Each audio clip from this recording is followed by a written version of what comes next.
भाऊसाहेबांच्या प्रतिमेला नमन करते.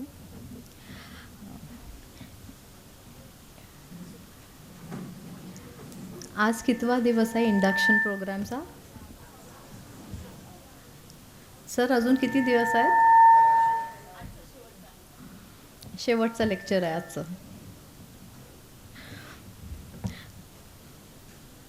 हे ऐकून तुम्हाला चांगलं वाटल्याशिवाय तुम्ही माझ्याकडे लक्ष देणार नाही ना, म्हणून मी सरांच्याकडनं कन्फर्म करून घेतलं. ते मॅथ्समध्ये सगळे चांगले आहेत? आवडतं? ॲडिशन तर जमतंच ना सगळ्यांना? आज सकाळी ठरवलेल्या टाईमला कोण कोण उठलं? मेंटल मॅथ्स करूया. तुमच्यासाठी 10 पॉईंट्स. जे ठरवलेल्या टाईमला उठले त्यांना 10 पॉईंट्स. ही सगळे लोकलच आहेत. सकाळी उठल्यावर आपल्या घरी फोन करून जे जे बोलले किंवा घरच्यांशी ज्यांनी ज्यांनी संवाद साधला त्यांना परत +10. मेंटल मॅथ्स करायचं आहे. कॉलेज वेळेवर कोण कोण आलं, ह्या हॉलमध्ये वेळेवर कोण कोण आलं त्यांना अजून 10. आज कोणाला कॉन्फिडंट वाटतंय? 4, 5, 6, 7, 8. सर 10च हात आहेत वर.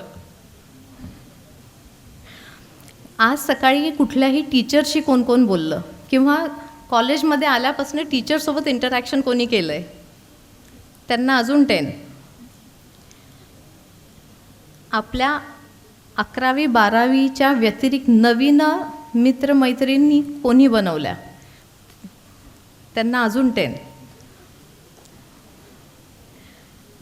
मास्टर्समध्ये काय करायचं आहे हे ज्यांना माहिती आहे त्यांनी अजून +10 घ्यायचे.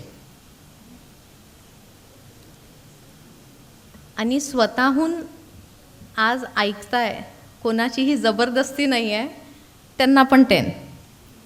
तुमची टोटल काय झाली? टोटल केली? Very good. तर जितकी जास्त तुमची टोटल तितके you are willing to move out of your comfort zone. Comfort zone हा शब्द कोणी कोणी ऐकला आहे? सगळ्यांनी ऐकला आहे? चांगला असतो की खराब असतो? कम्फर्ट झोन चांगला असतो. Very good. कम्फर्ट झोन हा चांगलाच असतो. कारण का, आयुष्यभर आपण मेहनत जी करतो ते कम्फर्ट मिळायसाठीच करतो. पण कम्फर्ट झोन खूप जास्त जर कम्फर्ट झोनमध्ये राहिलो ना तर तो कम्फर्ट झोन छोटा छोटा होत जातो. त्याचं एक उदाहरण म्हणजे, समजा तुम्हाला एखाद्याचा कॉल आला दुपारी 3 वाजता, जेवण झालेलं आहे, हां छान झोप येते आहे, आणि तो फोन तुम्ही ओळखीच्या व्यक्तीचा आहे पण तो उचलत नाही, नंतर करूया. That is your comfort zone. कारण तर टायमिंग तुमच्या कम्फर्टचा आहे. दुसऱ्या दिवशी तुम्ही दिवसभर त्यांना फोन नाही केला, दुसऱ्या दिवशी परत फोन येतो, मग तुम्हाला आठवतं की अरे काल दुपारी फोन आला होता पण आपण फोन नाही केला, आज बोलून घेऊया. तिसऱ्या दिवशी हे रिपीट होतं, मग तुम्हाला संकोच वाटतो की आता 3दा तिचा फोन नाही उचलला आपण, तर आता तिला आपण कुठल्या शब्दांनी तिच्यासोबत काय बोलायचं आणि तिला काय कारणं द्यायची हे तुम्ही विचार करायला लागता. तर तुमचा फर्स्ट डेचा जो कम्फर्ट झोन होता ना तो छोटा छोटा छोटा होत गेला आणि मग तुम्ही एका ऑकवर्ड पोझिशनला येऊन बसले की तुम्ही आता कारणं शोधायला लागला. दुपारी आराम करणे चांगली गोष्ट आहे. रोज करणे, जास्त वेळासाठी करणे कदाचित आपल्या करिअरसाठी थोडंसं हानिकारक आहे. तुम्ही कधी जंगलांमध्ये हत्ती बघितले आहेत का?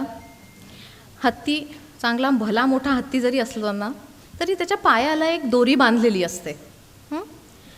एक मनुष्य जातो त्या हत्ती सांभाळणाऱ्याला म्हणतो की ही दोरी आहे, फक्त चराड म्हणतो ना आपण त्याला, तर ती तर हा हत्ती आरामात तोडू शकतो. मग कसा काय तो त्या दोरी बांधलेला असल्यामुळे तो तिथून हलत नाही. तर तो त्याला काय सांगतो सांभाळणारा, की हा अगदी जेव्हा लहान होता तेव्हा तिथं त्याला बांधलेलं आवडायचं नाही. तो ती तोडायचा प्रयत्न करायचा, पण तो इतका लहान असल्यामुळे त्याच्याकडनं ती दोरी तेव्हा तुटली नाही. तर त्याच्या मनात आजही तेच आहे की ही दोरी आपण तोडू शकत नाही, ही साखळी आपण तोडू शकत नाही. तो पिंजऱ्यात नाही आहे, काही खूप जाड साखळी त्याला बांधलेली नाही आहे, पण भूतकाळात काहीतरी झालेलं असल्यामुळे एक भीती त्याच्या मनात असते, एक लिमिटेशन त्याच्या मनात असते की आपण याच्या बाहेर निघू शकत नाही.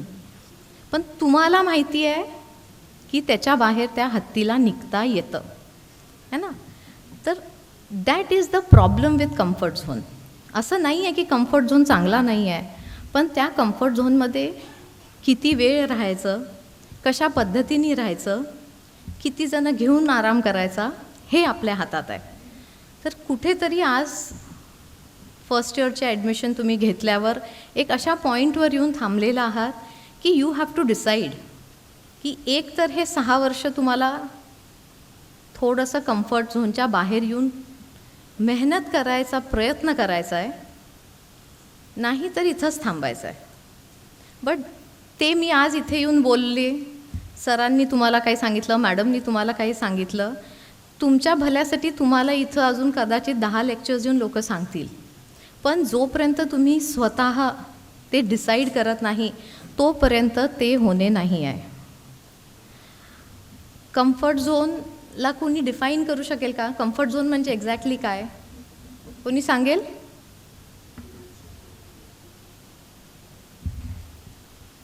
कोणी पण? मी 2-3 महिन्याआधी अकोटला होते, तिथे इतके हात वर असायचे मुलींचे. So I want girls to answer.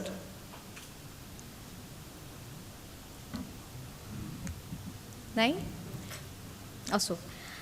Comfort zone is something where you feel safe, है ना, जिथं तुम्हाला सुरक्षित वाटतं. घरी असाल तर तुमची खोली, हॉस्टेलमध्ये असाल तरी ती तुमची खोलीच. आणि आजकाल तुमचा खूप चांगला साथीदार पण आहे त्या कम्फर्ट झोनमध्ये तुमच्यासोबत. काय आहे? काय आहे? मोबाईल. त्या कम्फर्ट झोनचं जसं मी आधी म्हटलं, प्रॉब्लेम काहीच नाही आहे, पण तो कम्फर्ट झोन तुम्हाला त्या कम्फर्टमध्ये अजून आत खाली ओढत राहतो. दलदल असते ना, तसा तो तुमचा कम्फर्ट झोन आहे. त्याच्यातनं तुम्हाला बाहेर निघू देतच नाही कम्फर्ट झोन. आणि कम्फर्ट इतकं इझी आहे आजकाल तुमच्यासाठी. लेक्चर्स कुठल्या टीचरचे करायचे, सब्जेक्ट इम्पॉर्टंट आहे की नाही आहे हे नाही, टीचर कुठल्या चांगल्या आहेत, चांगल्या मैत्रिणी कुठल्या क्लासला चाललेल्या आहेत, आवडता ग्रुप कुठल्या क्लासमध्ये बसलेला आहे. आज ही आली नाही, आज हा आला नाही, तर आपण पण नाही करू. This is your comfort zone in college. पण याची तुम्हाला लाँग रनमध्ये फार मदत होत नाही. सक्सेस मिळाल्याशिवाय, पैसे कमवल्याशिवाय कम्फर्ट झोनमध्ये आपल्याला राहता येत नाही. पण तो कम्फर्ट झोन हा आपण एक डिफाईन केलेला कम्फर्ट आहे की करिअर चांगलं मिळालं की कम्फर्ट मिळतं. कम्फर्टमध्ये तर आपण आज पण आहोत, पण हा कम्फर्ट झोन जो आहे हा खरंच कम्फर्टेबल आहे का आपल्यासाठी, आपण त्याच्यात किती वेळ राहिलं पाहिजे, हे डिसिजन आपल्याला प्रत्येकाला घेताच आलं पाहिजे.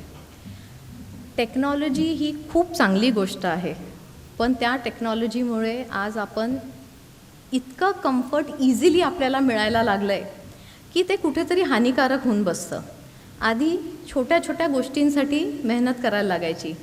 संध्याकाळी तुम्हाला कुठे जाऊन राजकमल चौकात जाऊन पाणीपुरी खायची आहे. आता काय करतो आपण?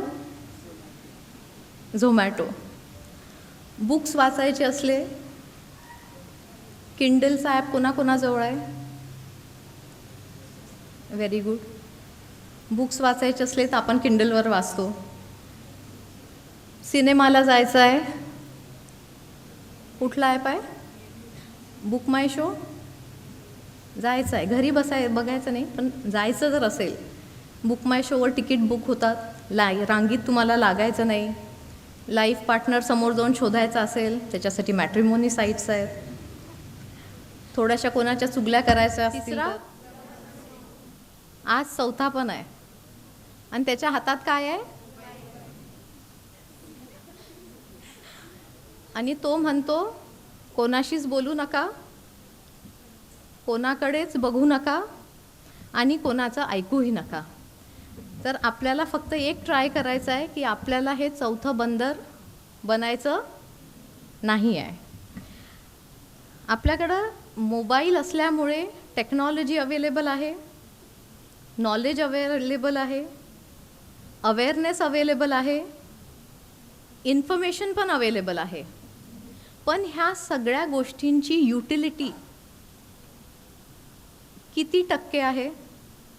1 to 10. 1 लीस्ट आणि 10 मॅक्सिमम आहे. 5 यूज करता तुम्ही हे नॉलेज की 2? बरं, 5च्या खाली असेल त्यांनी हात वर करा. ह्या सगळ्या नॉलेजची युटिलिटी तुम्ही 10पर्यंत रेंज स्केलवर यूज करता का? 10पर्यंत करत असतील त्यांनी हात वर करा. नाही, कोणी नाही. मोबाईलवर तुमच्या न्यूजचा ॲप कोणाजवळ आहे? Times, Indian express. मुलांमध्ये ओके. कम्फर्ट झोनचा अजून एक प्रॉब्लेम असतो. तुम्ही जितकं ते एक्सपिरियन्स करता ना तितकं ते तुम्हाला जास्त आवडायला लागतं. एडिक्शन वर्ड माहीत आहे? Comfort zone. You get addicted to your comfort zone so much that the pace of your goals है ना, जेवढ्या स्पीडनी तुम्ही तुमच्या गोलजवळ पोचायला पाहिजे आणि तुमच्या लाईफची जी स्पीड आहे याच्यात खूप डिफरन्स होऊन जातो. प्रत्येक तास यानंतर, बरं 3 वर्षासाठी तुमचं ग्रॅज्युएशन 3 इयर्सचं आहे, every hour you spend on your mobile is pulling you away from your goal by 5 minutes every day. 365 डेजमधनं जर तुम्ही हे मल्टिप्लिकेशन केलं तर तुमच्या लक्षात येईल की तुम्ही जे तुमचे गोल्स सेट केलेले आहेत त्या गोल्सच्या प्रती तुमचं डेडिकेशन हे कमी कमी कमी होतं आहे for every 5 minutes you spend on your mobile. एक राजा असतो. गोष्टी आवडतात, लेक्चर्स खूप बोर होतात कंटिन्युएशनमध्ये. एक राजा असतो. त्या राजाला घार खूप आवडत असते. ईगल्स माहीत आहे ना, त्याला ईगल्स खूप आवडत असतात. तर एक दुसरा राजा गिफ्ट म्हणून त्याला 2 ईगल्स गिफ्ट करतो. अगदी छोटे असतात ते, पिल्लं असतात आणि त्याच्याकडं त्याच्या सगळे ईगल्स सांभाळायसाठी 1-2-3 माणसंसुद्धा असतात जे त्याची काळजी घेतात, त्यांना खाऊ पिऊ घालतात. आणि तो राजा सांगतो की हे खूप वेगळ्या जातीचे पिल्लं आहेत, तर तू यांना खूप चांगल्या पद्धतीने सांभाळ. ते थोडे मोठे होतात, त्यांचं उडतील ते एवढं त्यांचं छान असं वय होतं. तर तो राजाला म्हणतो की राजा चला बाहेर, मी तुम्हाला दाखवते की किती छान भरारी घेतात.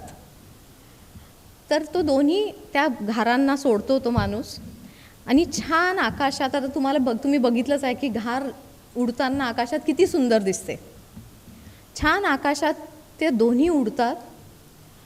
एक त्याच्यातली उडते आणि एक चक्कर मारला की त्या झाडाच्या फांदीवर येऊन बसून जाते.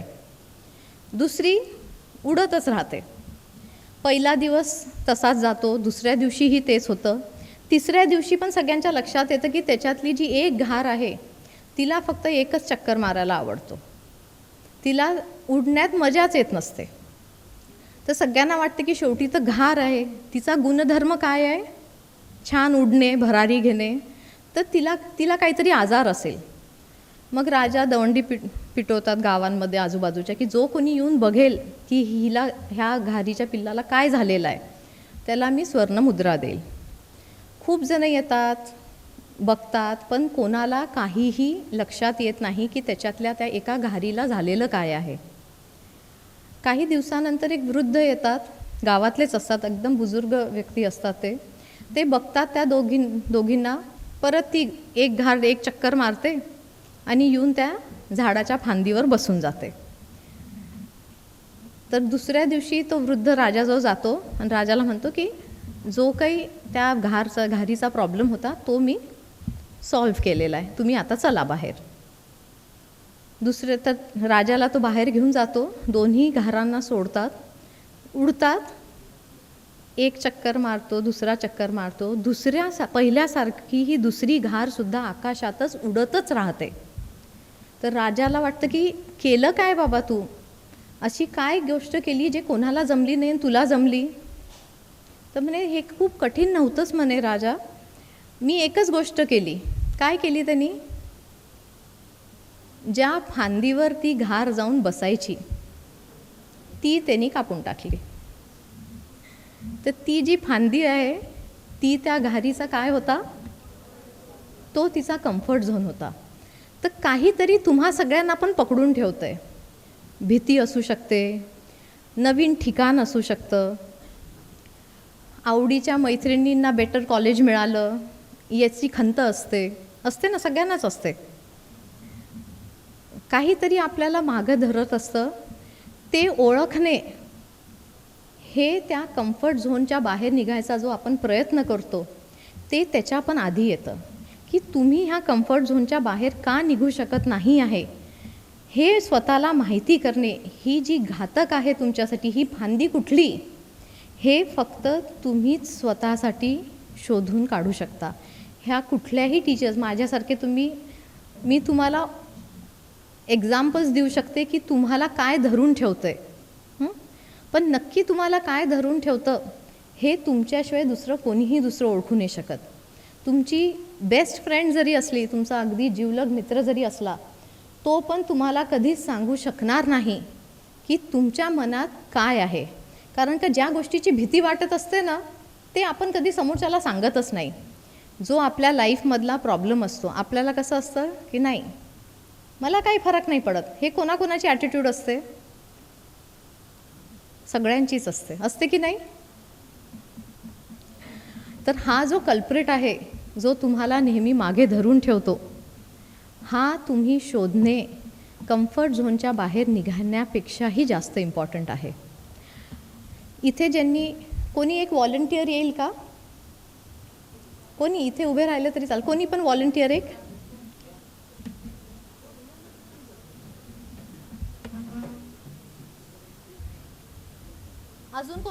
अजून कोणाला यायचं आहे, नाही. तुम्ही कुठल्या स्ट्रीमला आहे, एन्व्हायरमेंट. आवडीच्या स्ट्रीममध्ये ॲडमिशन मिळाली तुम्हाला, हो म्हणू शकता. काही दुसरं ट्राय करत होत्या, ट्राय नव्हतं म्हणजे असं थोडं कन्फ्युजनमध्ये होती. बरं, बस बाकी काही नाही. तुम्ही ठरवलंय तुमचं स्पेशलायझेशन कशात करायचं आहे. नाही, ते ठरवायचं आहे. हे आता 3 इयर्समध्ये ज्याच्यात मला इंटरेस्ट जास्त राहणार त्याच्यावर आहे. त्याच्यात अपॉर्च्युनिटीज काय आहेत हे तुम्ही शोधलंय. हो. काही डाऊट्स आहेत त्या अपॉर्च्युनिटीजच्या बद्दल. नाही, क्लिअर झालं. Okay, thank you. हो नाही, थांबा तुम्ही. तुमची present stream biotechnology. Are you in your favorite or whatever you had opted for? Yes. Have you decided what specialization you want to do? No. फिलहाल तो Not yet. Okay. तुमची आत्ताची स्ट्रीम BSc बायोटेक्नॉलॉजी. बरं, botany. बरं, आवडीच्या स्ट्रीममध्ये admission मिळाली आहे नक्की. हो. बरं, स्पेशलायझेशन कशात करायचं आहे ठरवलं आहे. बॉटनीमध्ये. बरं, ठीक आहे. तर तुम्ही बसू शकता.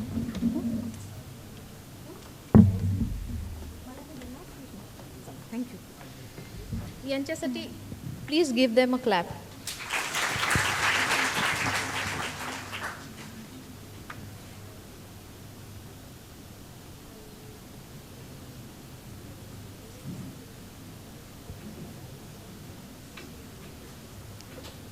I just asked these girls कि have you got admission in the stream that you had liked. सगळेजण आपल्या आवडीच्या स्ट्रीममध्ये आहेत की काही दुसरं ट्राय करत होते पण इथे ॲडमिशन घेतली. ट्राय करत होते. असं होतं 50% स्टुडंट्स कुठेतरी दुसरीकडे ट्राय करत असतात. कोणाला इंजिनिअरिंग पाहिजे असतं, कोणी नीटची एक्झाम देतं, पण तिथं नाही जमलं म्हणून आपण इथे येतो. तुमचं ॲडमिशन झाली नाही याचं रिझन काय आहे? तुमचे एफर्ट्स कमी पडले असं वाटतं का तुम्हाला? Wrong. I believe everybody here has put in their best efforts. तर म्हणून 12वीच्या ह्या TDS प्रोसेसला सामोरे जाण्यासाठी तुम्ही स्वतःसाठी एकदा क्लॅप करा.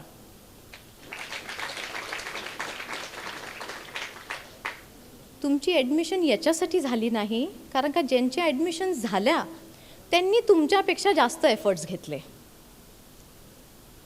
नेवर थिंक की you did not do enough. नेहमी हा विचार करायचा, ह्यावेळेस मी कमी पडली, पुढच्या वेळेस मी याच्यापेक्षा जास्त मेहनत करेल. पॉझिटिव्ह माइंडसेटचा जो फरक आपल्या लाईफस्टाईलवर पडतो ना, तो खूप वेगळा असतो. So you did your best but somebody did better than you. Okay.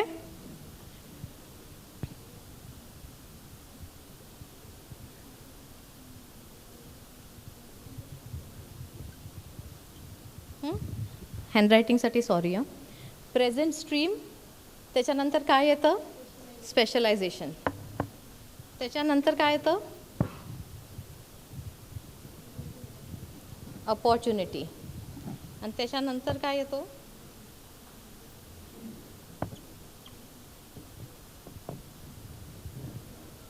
त्याच्यानंतर येतो डाऊट. की आता आपण स्ट्रीममध्ये ॲडमिशन पण घेतली, पण स्पेशलायझेशन, अपॉर्च्युनिटीज पण आहेत, पण जॉब मिळेल की नाही. तर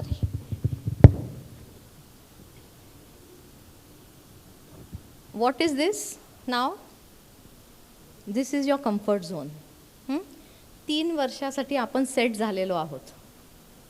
ॲडमिशन मिळाली आहे, ग्रॅज्युएट होऊनच बाहेर निघणार, बरोबर? पण to come out of your comfort zone you need to learn. त्याला काय म्हणतात? Learning zone. कम्फर्ट झोन नंतर काय येतो? लर्निंग झोन येतो. त्या झोनच्या नंतर येतो अपॉर्च्युनिटी झोन, आणि त्याच्यानंतर येतो पॅनिक झोन. आपण सगळेजण फक्त ह्या पॅनिक झोनलाच घाबरत असतो की एवढी मेहनत केली पण आपल्याला ह्या मेहनतीचं फळ मिळणार आहे की नाही.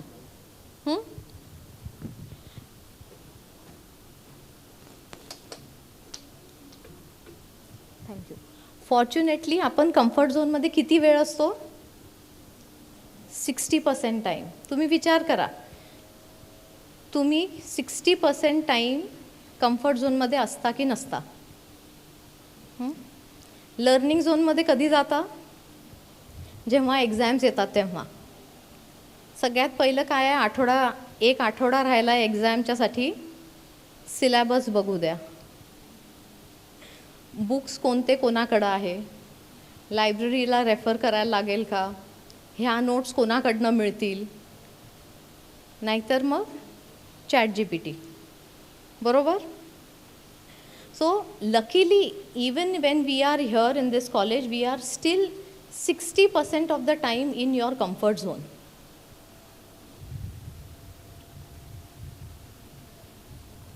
Only 30% time are you in your learning zone. Learning झोनच्या नंतरही आपल्याला काय करायचं आहे? आपल्याला कुठल्या अपॉर्च्युनिटीज आहेत? समजा कोणी बायोटेक्नॉलॉजीमध्ये ग्रॅज्युएशन केलं, स्पेशलायझेशनमध्ये, मला बायोटेक्नॉलॉजी स्पेशलायझेशनचे सब्जेक्ट्स नाहीत माहिती, त्याच्यानंतर त्याच्यात अपॉर्च्युनिटीज आहेत की नाही आहेत हे सुद्धा तुम्ही आजच शोधून ठेवलं पाहिजे. फक्त ग्रॅज्युएशन करायचं म्हणून केलं असं करू नका. याच्यात मास्टर्स कुठल्या सब्जेक्ट्समध्ये आहे आणि त्या मास्टर्स केल्यानंतर तुमच्या जर ती डिग्री आहे तर तुम्हाला त्याच्यात अपॉर्च्युनिटीज काय आहेत हे आम्हाला पहिले विचारावं लागायचं. तुमच्याकडे काय आहे? ChatGPT.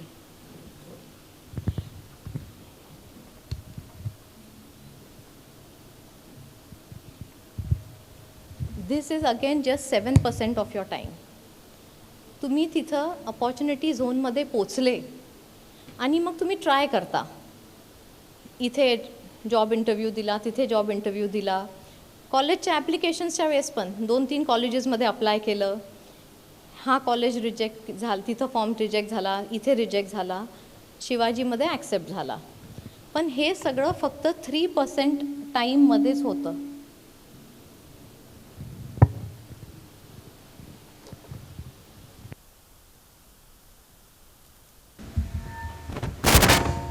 तुम्ही हा चार्ट फॉलो जरी केला तरी कम्फर्ट झोनच्या बाहेर तुम्ही फक्त 40%च आहात. 60% you are still in your comfort zone. So you have to decide की कम्फर्ट झोनमधनं तुम्ही बाहेर किती लवकर येणार आहे. आजच कॉलेज सुरू होतं आहे. उद्या कोण कोण येणार आहे लेक्चर्स सुरू झाल्या? बरं, सॉरी. बघा, मंडेला कोण कम्फर्ट झोनच्या बाहेर येणार आहे? म्हणजे संडेला तुम्ही ऑलरेडी झोपायचं ठरवलं आहे.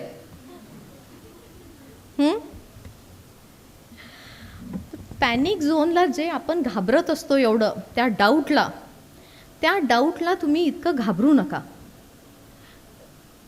अनफॉर्च्युनेटली असं होतं की अमरावती, अकोल्यासारख्या लहान शहरांमध्ये आपल्याला अपॉर्च्युनिटीज इतक्या दिसत नाहीत जितकं आपल्याला पुण्याला, मुंबईला दिसतात. बरोबर? पण तुम्ही कुठे शिकताय यांनी काहीही फरक पडत नाही. तुम्ही कसं शिकताय, किती शिकताय याचं महत्त्व नेहमीच जास्त असतं. तुम्ही ग्रॅज्युएशन कुठे जरी केलं पण त्याच्या साईड बाय साईड तुम्ही काही कोर्सेस केले, कम्प्युटरचे, पर्सनॅलिटी डेव्हलपमेंटचे क्लासेस केले, इंग्लिश स्पोकन इंग्लिशचे क्लासेस केले, तर they will always help you. तिथं पुण्यात आणि मुंबईत गेल्यानंतर आपल्याकडच्या बऱ्याचशा स्टुडंट्सला एक इन्फिरियॉरिटी कॉम्प्लेक्स येतो.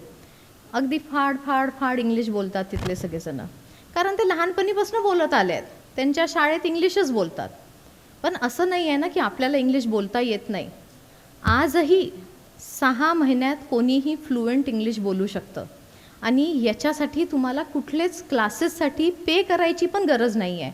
यूट्यूबवर म्हणा, असे बरेचसे ॲप्स आहेत जे तुम्हाला स्पोकन इंग्लिशसुद्धा शिकवतात.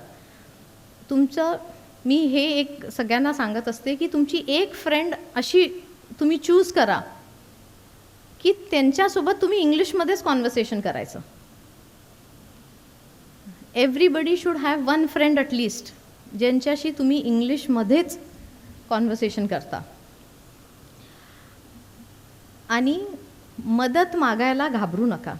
तुमचा जो पॅनिक झोन असतो, आता मे बी माझा पॅनिक झोन मॅथमॅटिक्स असेल, पण दुसरं जी माझी फ्रेंड आहे तिचा पॅनिक झोन फिजिक्स असेल, तर तिथं जायचं, तिला म्हणायचं की मी तुला फिजिक्स शिकवते, तू मला मॅथ्स शिकव.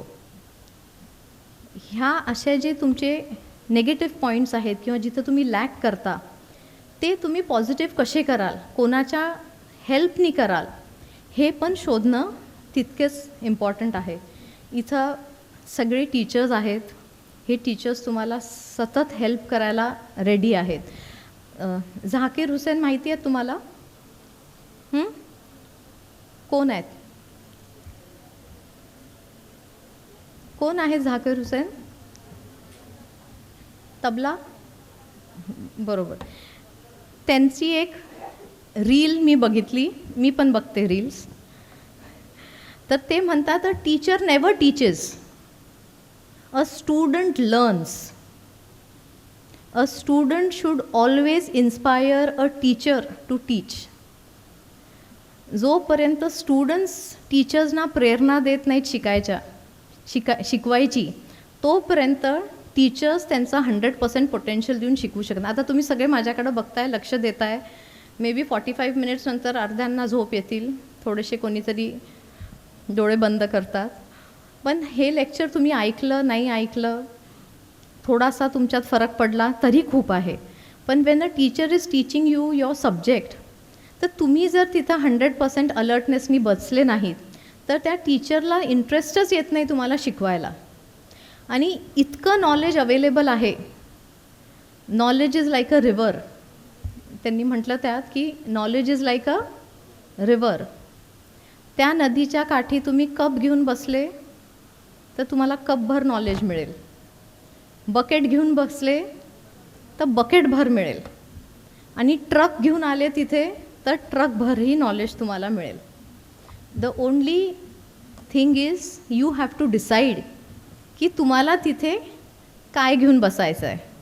नदी फक्तच बघायला बसायची असेल तर तसं पण बसू शकता, but that is entirely your decision. Mahatri यांचं नाव ऐकलं आहे कोणी? खूप छान मोटिवेशनल स्पीकर आहेत ते साऊथचे. ते नेहमी म्हणतात की 3 components determine the flow of a river. एका नदीच्या प्रवाहाचे 3 घटक असतात. हां, ते कशावरनं ठरतात? त्याच्या पाण्यावरनं ठरतात. ऑफकोर्स ज्या नदीत पाणी असेल तिलाच आपण नदी म्हणू. नाही तर आमच्या गावाला एक नदी आहे, तिचं नावच सोकी नदी आहे, कारण तिला फक्त पाणीच नसतं कधी. क्वालिटी ऑफ द वॉटर, कसं पाणी आहे त्याच्यात. Quantity of the water in that river, किती पाणी आहे. आणि डायरेक्शन ऑफ दॅट रिव्हर. काय 3 घटक आहेत? Quality, quantity and direction. Similar is our brain. जसं त्या नदीसाठी पाणी आहे तसं आपल्या मेंदूसाठी आपले विचार आहेत. मग ते विचार किती आहेत, कसे आहेत आणि ते कुठल्या डायरेक्शननी चाललेले आहेत, हे आपल्याला ठरवायचं आहे. पॉझिटिव्ह माइंडसेट कोणी ऐकलं आहे? सगळेजण आजकाल म्हणतात पॉझिटिव्ह थिंकिंग ठेवा, पॉझिटिव्ह थिंकिंग ठेवा. शक्य आहे का? कोणासाठी शक्य नाही आहे. पॉझिटिव्ह थॉट्स आणि negative thoughts are part of the brain. सगळीकडं पॉझिटिव्ह आणि निगेटिव्ह दोन्ही येणार आहे. आपल्याला स्वतःला ट्रेन काय करायचं आहे? पॉझिटिव्ह थॉट्स धरून ठेवायचे आहेत, निगेटिव्ह थॉट्स जाऊ द्यायचे. त्याला धरून नका ठेवू. आज सकाळी हा माझ्यासोबत असा बोलला, त्याला तर मी आज दाखवूनच देतो. एक लेक्चर झाला, दुसरं लेक्चर झालं, तिसरं लेक्चर झाला. ब्रेकमध्ये आपण पहिले जाऊन त्याला शोधायचं. झालं काय? 4 लेक्चर्स तुमचे मिस झाले आणि तुमच्या भांडणाने कोणाला काही फरक पडत नाही. तुमचा टाईम तिथे वेस्ट होतोय. ह्या पॉझिटिव्ह थॉट्सवर एक छोटीशी स्टोरी आहे.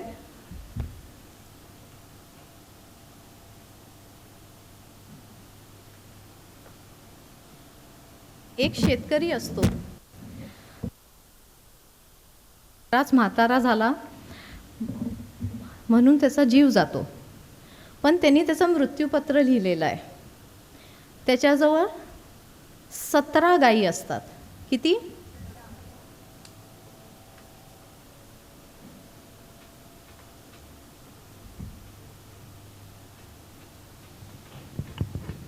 त्याच्या मृत्यूपत्रात तो लिहितो की ह्या 17तल्या 1/2 माझ्या मुलाला द्यायच्या,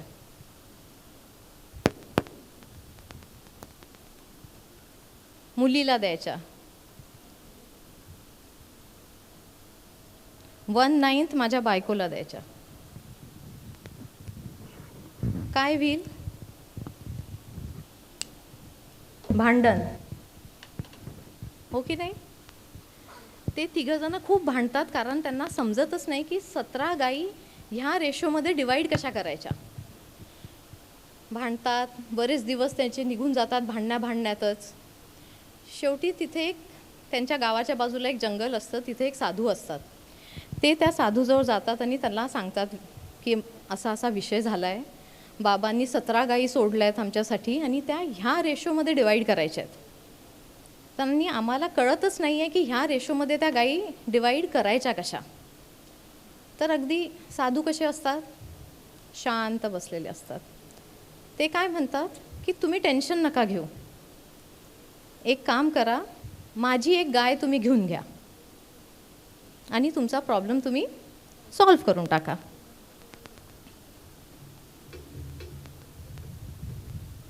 किती झाल्या? 18. Half of 18. 1/3 of 18.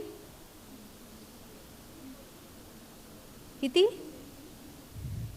1/9 of 18. Total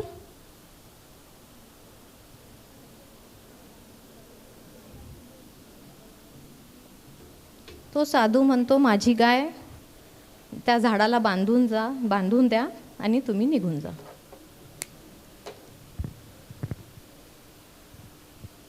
जेव्हा पण आपल्या लाईफमध्ये आपल्याला डाऊट्स असतातच, येतातच. जेव्हा आपण घाबरतो, जेव्हा आपल्यात कॉन्फिडन्स नसतो कोणाला फेस करायचा, तेव्हा काय ॲड करायची? एक गाय. And what is that cow? That is clarity of thoughts.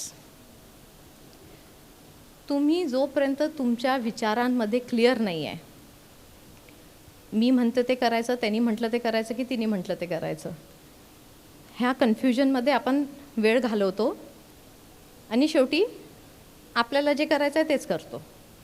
असा कोणाकोणाचा स्वभाव आहे?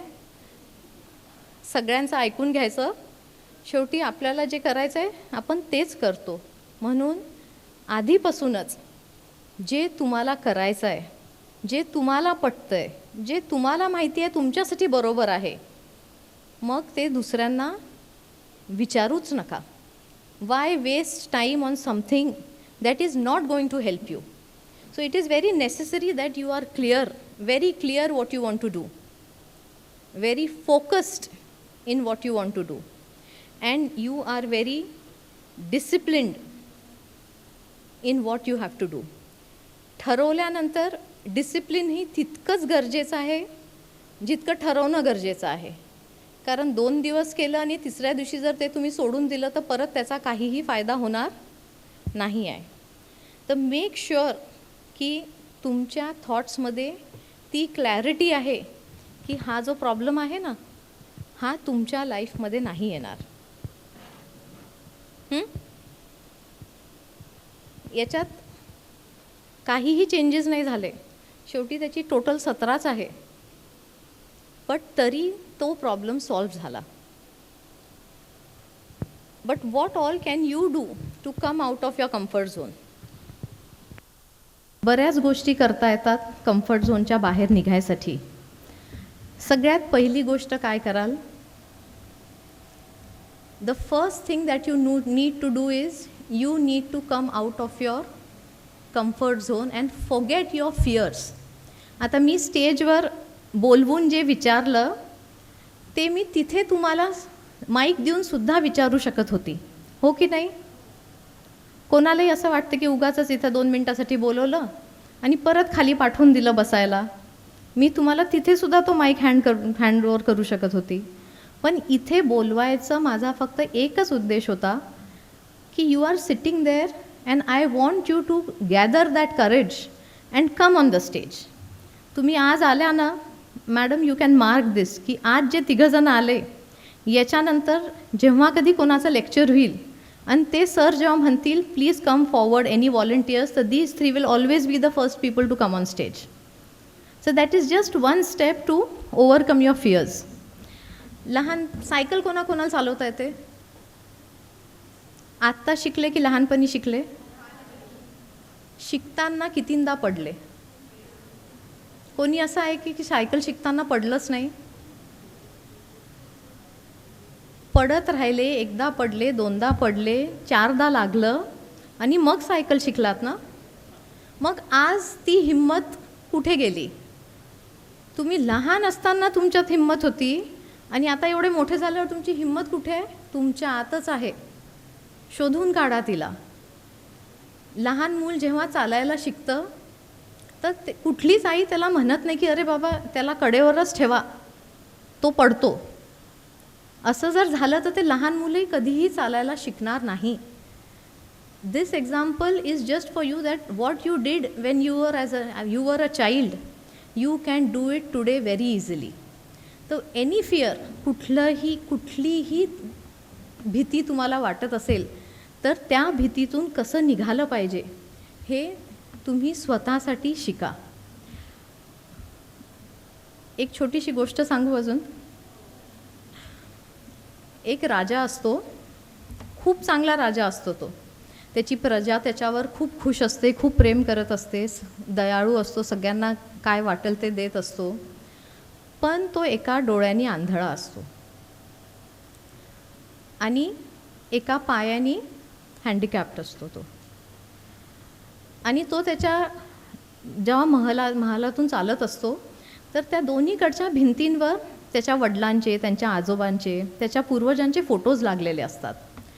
तर त्याला एक खंत नेहमी असते की हे सगळे पेंटिंग्स बघून मला किती आज छान वाटतं आहे की इतके चांगले पेंटिंग्ज आहेत, ते किती छान दिसतात आहेत, रुबाबदार दिसतात. तुम्ही बघितले आहेत ना हे राजा महाराजांचे पेंटिंग्स? छान वाटतं, सुंदर वाटतं ते बघायला. तर माझं जेव्हा पेंटिंग लागेल तर तेव्हा माझे नातवंड, त्यांचे नातवंड बघून माझ्या पेंटिंगकडं बघणारसुद्धा नाहीत किंवा त्यांना घाण वाटेल की अरे हे काय मध्येच कोणाचं पेंटिंग लावलं आहे. तर ते काय करतात, एक दवंडी करायला सांगतात आणि सांगतात की जो कोणी माझं एक सुंदर चित्र काढेल मी त्याला बक्षीस देईल. आता राजाला सगळ्यांनीच बघितलं आहे, कोणीही हिम्मत करत नाही त्या राजाचं चित्र काढायला, कारण तो राजा जर नाराज झाला तर तो त्यांना मारून टाकेल किंवा तो नाराज होऊन जाईल. तर कोणीहीच हिम्मत करत नाही की त्या राजाचे ते पेंटिंग काढतील. थोडे दिवसानंतर एक पेंटर येतो आणि तो म्हणतो की राजा, मी तुमचं चित्र काढायला तयार आहे, पण मला थोडे दिवस लागतील आणि तुम्हाला इथं थोडा वेळ थांबावं लागेल. तर तो राजा ठीक आहे म्हणतो. जसं पेंटिंग्स काढतात ना, त्याचं पेंटिंग इकडं असतं, राजासमोर थांबतात नेहमीच. दीड महिन्यानंतर ते पेंटिंग तयार होतं आणि राजाला ते म्हणतो की तुमचं चित्र पेंटिंग तयार आहे, तुम्ही आता ते बघू शकता. तर तो राजाला असं वाटतं की दरबारात नको दाखवायला, आधी आपण बघूया. ते चित्र जेव्हा तो राजा बघतो तेव्हा त्याच्या डोळ्यात अक्षरशः अश्रू येतात. त्या पेंटिंगमध्ये तो राजा एका घोड्यावर बसलेला आहे, त्याच्यामुळे त्याचा एक पाय दिसतच नाही आहे आणि तो शिकार करतोय. म्हणून बाणाने नेम घेताना त्याचा जो फुटका डोळा आहे तो बंद आहे. जे कोणी करू शकलं नाही, ज्याचा विचार कोणी करू शकला नाही, ते त्या पेंटरनी करून दाखवलं. ज्या गोष्टीची सगळ्यांना भीती वाटत होती की ह्या राजाचं कधी चांगलं चित्र बनूच शकत नाही, ते त्यांनी बनवून दाखवलं, कारण त्यांनी वेगळा काहीतरी विचार करायची हिंमत दाखवली. So this is how you come out of your fears. What is the second step? Be very close to people who are better than you. 10च्या ग्रुपमध्ये एक व्यक्ती जरी त्या 10पेक्षा चांगला असेल तर तो सगळ्यांना प्रेरणा देतो चांगलं बनायची. आणि एक व्यक्ती जर 10च्या ग्रुपमध्ये खराब असेल ना तर तो त्याला स्वतःसोबत थोडंसं खालीच खेचतो. लेक्चर बंक करायचं काय आज? अर्धे लोक म्हणतात नाही, अर्ध्यापेक्षा जास्त नाही म्हणतात, कारण का त्यांना लेक्चर बंक करायची भीती वाटते. त्याच्यातलं एक कोणीतरी असतं, आज पिक्चर बघायला जाऊया. ही आयडिया खूप अपीलिंग आहे ना, छान आयडिया आहे की चला लेक्चर तर आपण रोजच करतो. हे डिसिजन कोणी घेतलं जाण्याचं, की लेक्चरला जायचं की मूवीला जायचं? हे डिसिजन तुम्ही स्वतःच घेता. So you cannot blame anybody for your failures.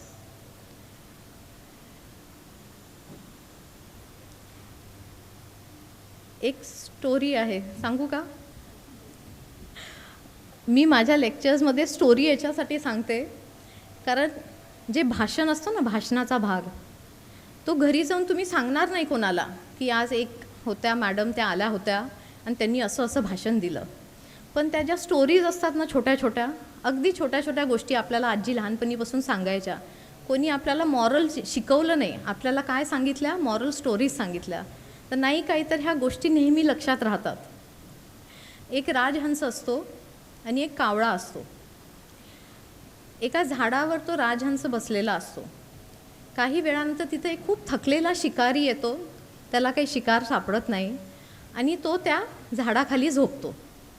आता राजहंस शेवटी मनाने एकदम चांगला, तो त्याच्या लक्षात येतं की जसे पानं हलतात आहेत हवेनी, तर त्या शिकाऱ्याच्या डोळ्यावर, चेहऱ्यावर ऊन पडतंय आणि त्याला काही चांगली झोप लागत नाही आहे. तर तो काय करतो, आपले पंख पसरवतो आणि त्याला सावली येईल त्याच्या चेहऱ्यावर असा तिथे बसून राहतो आणि शांततेत तो शिकारी झोपलेला असतो. थोड्या वेळानंतर एक तिथे कावळा येतो, त्या राजहंसाच्या बाजूला बसतो. त्याच्या चेहऱ्यावर घाण करून चालला जातो. तो शिकारी जेव्हा उठतो तेव्हा तिथं त्याला कोण बसलेलं दिसतं? तो त्याचा बाण घेतो, त्या राजहंसाला मारून टाकतो. तो देवाला विचारतो राजहंस की देवा, माझं काय चुकलं? तर म्हणजे जेव्हा तुझ्या बाजूला तो कावळा येऊन बसला तेव्हा तू तिथून उठून नाही गेला. तुला माहिती आहे की तो काहीतरी चुकवेल, हे माहिती असताना देखील तू तिथं बसला राहिला, हे तुझं चुकलं. So be very clever in choosing your friends and be very clever in your decisions. ही तितकंच महत्त्वाचं आहे. ह्या छोट्या छोट्या गोष्टी तुम्हाला तुमच्या थ्रूआउट युअर ग्रॅज्युएशन ह्या तुमच्या लक्षात राहिल्या पाहिजे. काय होतं, 10 वेळा आपण करेक्ट डिसिजन घेतो, एकदा चुकतो कुठेतरी, पण असं नको व्हायला की ती एक चूक तुमच्या फेलियरसाठी कारणीभूत बनली. Never forget your dreams. असं म्हणतात मॅनिफेस्टेशन केलं पाहिजे. मॅनिफेस्टेशन म्हणजे काय माहिती आहे का तुम्हा लोकांना? जे तुम्हाला पाहिजे ते एका पेपरवर लिहा आणि तुम्ही सकाळी झोपेतनं जेव्हा डोळे उघडता तर सगळ्यात पहिले तुमचा गोल तुमच्या नजरेसमोर आला पाहिजे. I want to score 80%, I want to score 70. Your goal can be anything. तुम्हाला उद्या एक चांगली डाळभाजी करायला शिकायची असेल ना, तोही तुमचा गोल असू शकतो. A goal need not be only academic related. तुम्हाला कशातही चांगलं बनायचं असेल, काहीही कशातही एक्सेल करायचं असेल, दॅट इज स्टील युअर गोल. आठवड्याभरात मला ही बुक वाचायचीच आहे, आठवड्याभरात इंस्टाग्रामचं टायमिंग मला अर्धं करायचंच आहे, हेही तुमचे गोल असू शकतात. जोपर्यंत तुम्ही ते मॅनिफेस्ट करत नाही, तुमच्यासमोर ते 10 वेळा लिहित नाही, तोपर्यंत ते होत नाहीत. Last step is negative visualization, की तुमचा गोल तुम्ही अचीव करू नाही शकले तर काय होईल? समजा तुम्ही फर्स्ट इयरमध्ये पासच नाही झाले तर काय? आई वडील म्हणतील शिक्षण सोडून दे, शेती बघा, नाही तर मुलींसाठी काय असतं, लग्न करून द्या. Negative visualization is very important for you to understand की तुम्ही जर हे करू नाही शकले तर वर्स्ट केस सिनॅरिओ तुमच्यासमोर उद्या काय उभा राहील, त्याला घाबरा. त्याला घाबरून तुमचे गोल्सच्यासाठी तुम्ही जे एफर्ट्स घेताय ते दुप्पट करा. एक समजा तुम्ही एका ट्रेनचे ड्रायव्हर आहे, all of you sitting here, तुम्ही एका ट्रेनचे ड्रायव्हर आहे आणि तुमच्या ट्रेनचे ब्रेक फेल झाले. समोर तुम्हाला दिसतंय की 5 मजूर त्या रेल्वे ट्रॅकवर बसून नाश्ता करतात आहेत आणि ब्रेक्स नाही आहेत कारण का ब्रेक फेल झालेले आहेत. पण तुमच्या लक्षात येतं की बाजूच्या ट्रॅकवर तुम्ही तुमची ट्रेन टाकू शकता. थिंक ॲज अ ड्रायव्हर, बाजूच्या ट्रॅकवर तुम्ही तुमची ट्रेन वळवू शकता आणि तिथं एकच व्यक्ती आहे. तुम्ही कोणाला माराल, एकाला की 5ला? एकाला. पण आता गोष्ट अशी आहे की ते 5 जण ऑटोमॅटिकली मरणार होते. त्या एकाला मारायची डिसिजन ही तुम्ही घेतलेली आहे. ते तर मरणारच होते, कारण का ते ट्रॅकवर बसलेले आणि ट्रेन तिकडेच निघाली होती. ट्रेनला वळवायचा डिसिजन तर तुमचा आहे. आता कोणाला माराल? एकाला की 5ला? एकाला? बरं. तुमच्या हे लक्षात आलं की तो जो एक व्यक्ती चालतोय तो तुमचा बेस्ट फ्रेंड आहे. आता एकाला माराल की 5 जणांना माराल? 5 जणांना. ही ना एक ट्रॉली डेलेमा म्हणून एक थिअरी आहे फिलिपा फूट यांची. याच्यात कुठलंच उत्तर बरोबर किंवा चूक नाही आहे. पण जेव्हा तुम्हाला त्या एका व्यक्तीची व्हॅल्यू कळली, जोपर्यंत तो एकटा होता तोपर्यंत ठीक आहे, 5ला मारायला तयार, त्या एकालाही मारायला तयार. पण जेव्हा तो एक व्यक्ती हा तुमच्या ओळखीचा आहे, तुमचा बेस्ट फ्रेंड आहे, हे तुम्हाला कळलं आणि त्या व्यक्तीची तुम्हाला व्हॅल्यू कळली, तेव्हा तुम्ही त्याला मारणार नाही हे डिसाईड केलं आणि 5 जणांना मारतो हे डिसाईड केलं. याच्यात आपल्याला काय मिळतं आहे, काय बोध मिळतो आहे की you should understand the value of your goals. तुमच्या गोल्सला तुम्ही इतक्या वर, तुमच्या प्रायोरिटीमध्ये इतक्या वर नेऊन ठेवा की तुमचं ध्येय तिथून चुकलंच नाही पाहिजे. Your decision should be so strong, your goal should be so clear in your mind, you should not move away from it. Last step towards moving out of your comfort zone is take small steps. उद्यापासून मी मोबाईलच नाही वापरणार. 2 दिवसातच फुस होतं ते. मी आजपासून revision वाचायला सुरू करणार. मी रोजचे 2 पेजेस वाचेल. आज 5 मिनटं वाचेल, उद्या 10 मिनटं वाचेल, परवा 15 मिनटं वाचेल. This is how you have to move towards achieving what you have set for yourself. आणि जेव्हा तुम्ही हे करत असता तेव्हा आपल्या आजूबाजूला चांगले लोक ठेवायचे. आपले डिसिजन्स, आपल्याला प्रत्येकाला माहिती असतं की बरोबर काय आहे आणि चूक काय आहे. असं कोणी आहे का व्यक्ती की ज्याला समजत नाही की आपल्यासाठी बरोबर काय आहे आणि चूक काय आहे? ती इतकी थिन लाईन असते. ती स्टेप करताना स्वतःच्या मनात एकदा म्हणायचं की मी लेक्चर सोडून सिनेमा बघायला जाते आहे, पण हे चुकीचं आहे. If your mind tells you की change your decision, you should change your decision because somewhere your mind knows that what you had decided to do was wrong. So always do the right thing for you. तुम्ही कधी Richard William नॉरिसचं नाव ऐकलं आहे का? ऐकलं आहे कधी त्यांचं नाव? Richard Williams. Google नका करू. मागे मागे सगळ्यांचे असे हळूहळू असे मोबाईल्स आहेत हातात. एक टेनिस प्लेयर होते ते US चे. आणि जेव्हा टायटॅनिक सिंक झाली ना, जेव्हा ती बुडाली 1912 तेव्हा ते त्या बोटीवर होते. आणि जे लोक त्याच्यातनं वाचले त्याच्यात हे रिचर्ड नॉरिस विल्यम्ससुद्धा वाचले. पण त्यांचे पाय पाण्यात असल्यामुळे आणि थंडगार, खूप गार पाणी होतं, ते नॉर्थ अटलांटिकमध्ये अगदी बर्फाचं पाणी होतं, त्याच्यात असल्यामुळे त्यांच्या पायातलं रक्त पूर्ण गोठून गेलेलं. तर त्यांना डॉक्टरनी सांगितलं की तुम्ही हे तुमचे दोन्ही पाय ॲम्प्यूट करायला लागतील, कापून टाकावे लागतील, नाहीतर त्याच्यात गँग्रीन होईल आणि तुम्हाला वेगवेगळे आजार होतील. आणि जितकी मूव्हमेंट त्या पायाला पाहिजे ते गोठलेलं रक्त परत हे करायला, तेवढं एका ह्युमनसाठी पॉसिबल नसतं तेवढी एक्सरसाइज करणे. तर त्यांनी टेनिस प्लेयर असल्यामुळे त्या डॉक्टरला म्हटलं की उद्या जाऊन मी मेलो तरी चालेल, पण मी माझे पाय कोणालाही कापू देणार नाही. आणि त्यांनी स्वतः एक्सरसाइज केली, रनिंग केली आणि 2दा US नॅशनल चॅम्पियन झाले. आणि एकदा ते ऑलिम्पिक्स गोल्डसुद्धा मिक्स डबल्समध्ये टेनिसमध्ये जिंकले. So this is the type of motivation you should get.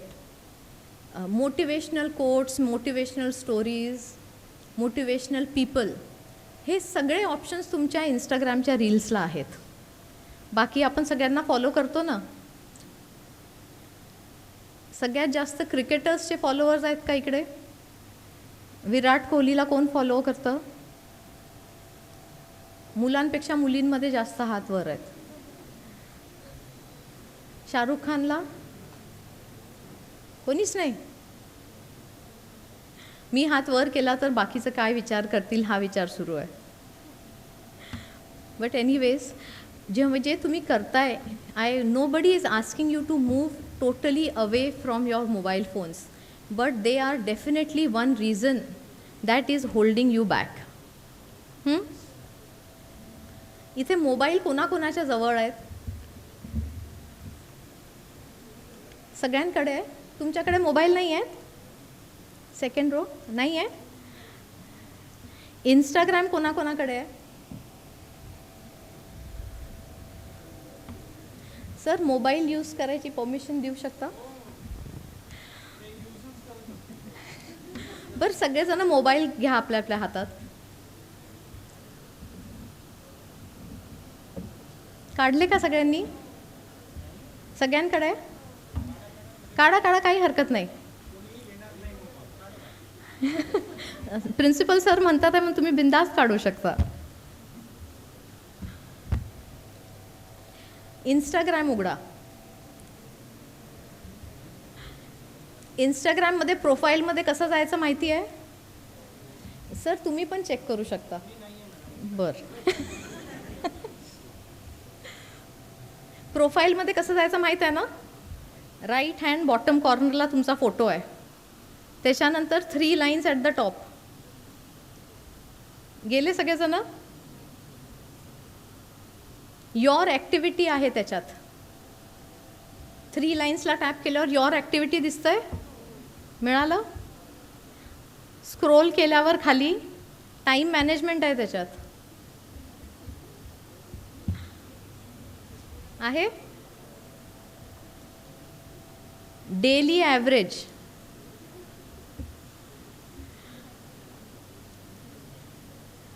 तुमच्या हातात आहे ना मोबाईल? पिंक तुमच्या हातात आहे. डेली ॲव्हरेज मिळालं तुम्हाला? किती आहे? किती आहे? 30 मिनिट्स. कोणाचा 30 मिनिट्सपेक्षा जास्त आहे? बरं, 1 आवरपेक्षा जास्त?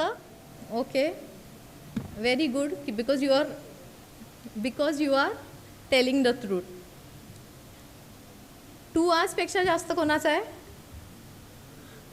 बरं, 3 आवर्सपेक्षा जास्त आहे का कोणी?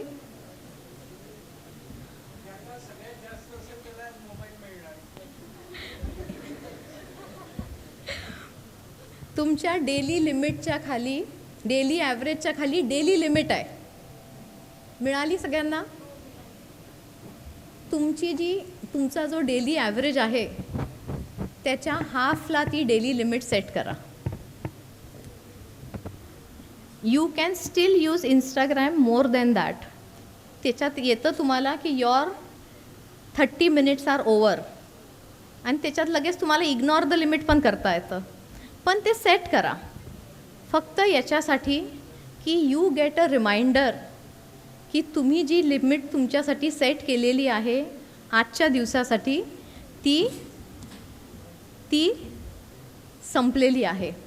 दिस is just a small step towards coming out of your comfort zone. Sir, thank you for inviting me and thank you for listening to me. एक लास्ट कोट सांगते तुम्हाला. Do not ask anybody if you can fly. You do not ask anybody if you can fly. You have the wings and the sky belongs to everyone. Thank you.